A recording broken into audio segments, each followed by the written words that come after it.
Happy birthday to baby. This was Marie Gergich's last birthday with her mother. 3 months later, in November 2016, Denise Marie Claire would pass away from uterine cancer, a situation made worse, Gergich says, by the cost of cancer and 2 years of hospital visits. That really takes a toll. We're already going through this, and now we're having to worry about paying for parking. Even now, Gergich still worries about hospital parking fees. She was diagnosed with breast cancer in November 2022 and says she paid about $400 every month during radiation and chemo. Gergich says eliminating the cost of parking would lift a burden off of families. It would have made a great deal of difference to my father, who, was not only grieving the passing of my mother, he had to sell assets. He sold his home. It really is heartbreaking. We're talking about a tax on sick people.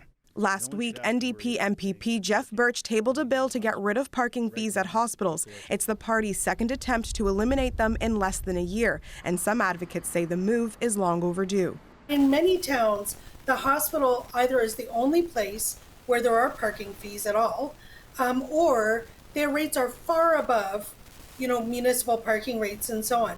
But some say ending parking fees means hospitals would make less money, funds that go directly to their day-to-day operations, even if it only makes up less than 1% of their budget. The provincial government should not get any credit for eliminating hospital parking fees unless they provide that backfill funding to the hospitals. And if they don't get that, whatever it is, $50, $100 million plus dollars in Ontario, that means that patients are going to get worse care. Earlier this month in Nova Scotia, the government pledged to cover lost revenue from hospitals after choosing to scrap parking fees for all healthcare facilities. But in BC, paid parking was reintroduced in 2022 after 2 years of none, the province at the time saying non-hospital users were taking up parking spots. You need to be able to validate people's parking in some way so it doesn't become a bit of chaos. Some critics might call it a complicated issue, but others say free parking at hospitals still makes the most sense. Why are we having to go into our retirement funds, our credit cards, our line of credits when we have an OHIP card?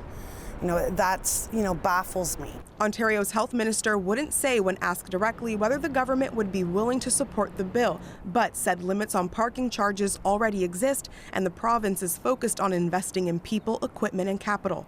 Britnei, CBC News, Toronto.